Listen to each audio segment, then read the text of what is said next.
Hello everybody, welcome to Awesome Rusty Bucket. Subscribe to the channel if you haven't already and drop a like on this video. I'm trying to hit 100k subscribers on the channel by the end of the playoffs, so your subscription would be much appreciated. Also drop a like, it only takes 1 second and it makes a massive difference in how the video performs. So, today I'm going to talk about Frank Vogel and the Los Angeles Lakers. I have to talk about the Lakers fucking again. There's another trade report as well that I want to talk about that involves Russell Westbrook.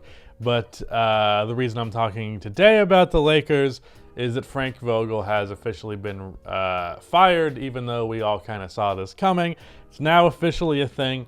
I want to talk about that. And also there is a rumor that the Indiana Pacers are going to potentially entertain a trade that would send Malcolm Brogdon and Buddy Hield to the Lakers for Russell Westbrook, along with assuming like 2 first-round picks from the Lakers.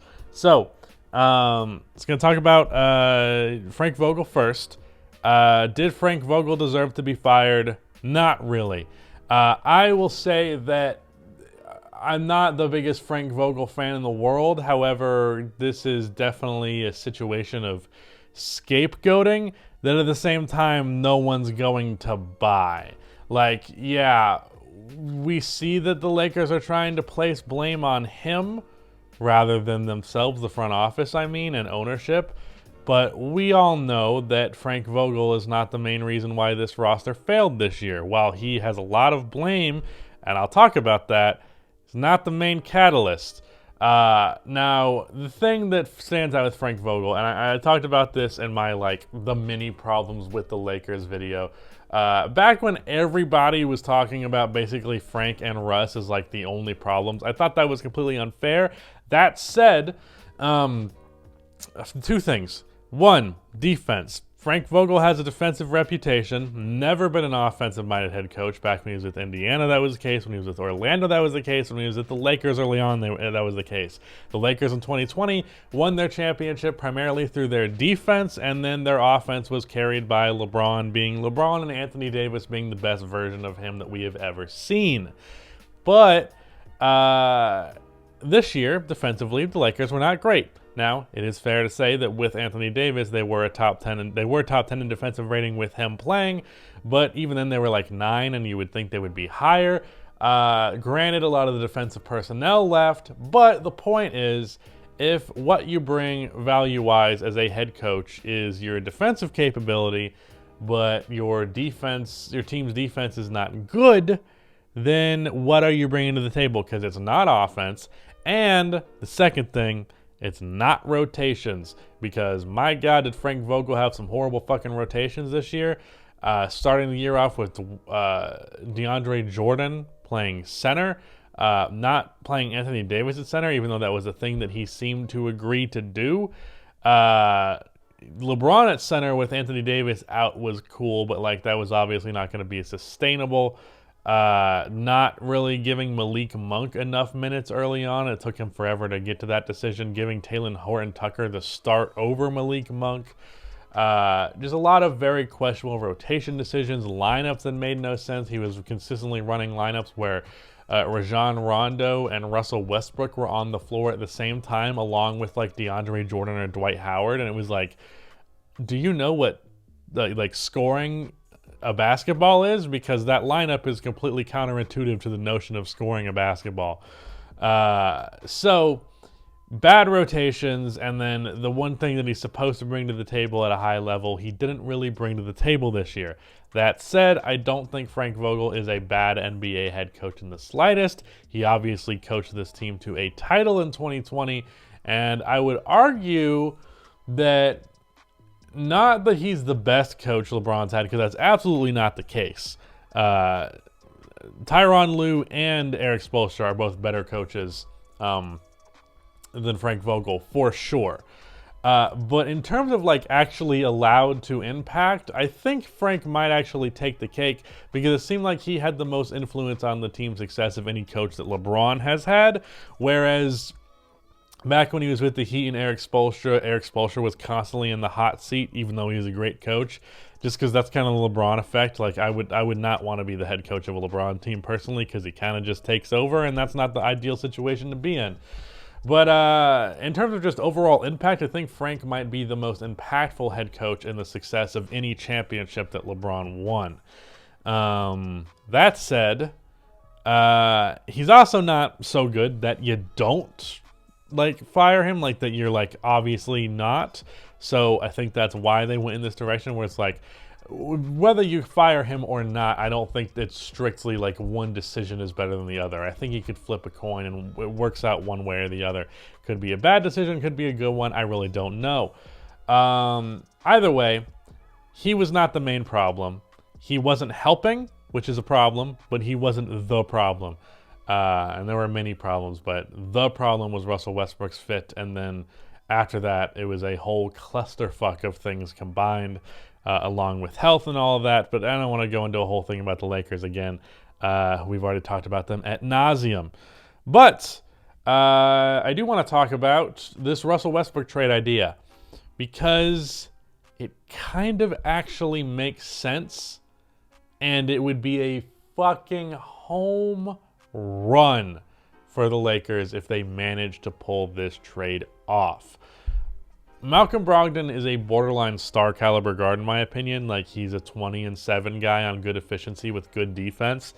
He's a really good three-point shooter. He's a capable shot creator. He's a really good playmaker. And like I mentioned earlier, as in 2 seconds ago, he's a pretty good defensive player. Not an amazing defender, but a pretty good one. Buddy Hield, obviously someone that you should have traded for last year. As soon as this trade report came out, everyone went, oh wow, they're going to make up for the fact that they didn't trade for Buddy Hield before. Absolutely the case. Hindsight's a bitch, but hey, cool. Now you actually have an opportunity to trade for him again. And from Indiana's perspective, let's say you get 2 first-round picks out of this deal, because once the draft comes around, that means the Lakers have access to like their 2028 or 2027 pick, whichever one it is. So it means they can trade that along with the other pick that they've always been able to trade, which was 2026 or 2027. I can't remember. So you can further fuck yourself long-term wise by moving those first-round picks. But getting Malcolm Brogdon and Buddy Hield out of Russell Westbrook would be like perfect. Here's the thing. The Pacers, you need to buy out Russ if you're doing this trade. Do not trade those guys and hinder Tyrese Halliburton by having Russell Westbrook play NBA minutes alongside him. Don't do that.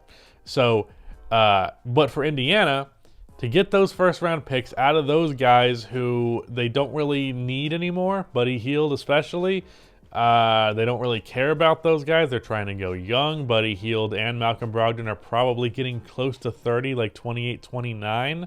Might even pushing 30. So it's not really something that they're not really worried about those guys, and they don't really care about keeping them on the roster. And Russell Westbrook, he is on a 1-year deal. Meanwhile, I believe Buddy has 2 years left. And Brogdon just got extended, so he actually has like a 4-year contract. So from a money perspective, this might clear like even like $100 million off of the cap sheet. I'm not entirely sure how much Brogdon's extension is. And then you're getting first-round picks out of the deal. And then if you just buy out Russell Westbrook, you essentially got a little bit of a cap hindrance for like the next 2 or 3 years, but that's fine. But you ultimately cleared a ton of cap space, and you got 2 first-round picks out of the deal. Not a bad return for Indiana. Russell Westbrook is allowed to go wherever he's going to get an opportunity, which is still completely up in the air. And the Lakers get 2 really good players. Like, Buddy Hield is perfect on that team. Malcolm Brogdon is a perfect guard to play with LeBron because he's capable of creating his own offense, but he's also not overbearing with it. He's a very capable off-ball player because he's a good three-point shooter, unlike someone like Russell Westbrook who needs the ball in his hands to be successful. So, yeah, if the Lakers could pull that trade off, done deal. It's perfect. The only problem here, the Pacers could probably do better. In terms of a trade for Buddy Hield and Malcolm Brogdon, there is probably going to be better offers on the table than Russell Westbrook and then 2 first-round picks that we're not going to see convey for at least 4 years. Whereas there are teams that can offer stuff now, young assets. Not saying that Taylor Horton Tucker being in this trade would not be would be off of the table. Which, by the way, again, watch my reality check on Taylor Horton Tucker video. The people who think he's trash are wrong. The people who think he's a future superstar were wrong, but that doesn't mean he's bad. He's just in a horrible situation. He's extremely young. Give him time. Where was I? Yeah, it'd be a great move for the Lakers. I didn't even mention the potential head coaching hunt. They were interested in Mark Jackson, which wouldn't do that. But most notably, I mentioned earlier Doc Rivers in another video, which again wouldn't do that. And there's also a Nick Nurse rumor, which personally, if I'm Nick Nurse, I am staying in Toronto because I actually really like what Toronto's doing and think they're going to be a perennial contender in the coming years. But if they could get Nick Nurse, look, there's a lot of slander that's gone toward Rob Pelinka for this year, and rightfully so. But this could be almost a Sam Presti-esque turnaround where suddenly we're praising him for like, wait, actually, you completely turned the ship around. Now, it was your own mistake that led to this sinking ship, but I guess you saved the sinking ship, so hooray for you.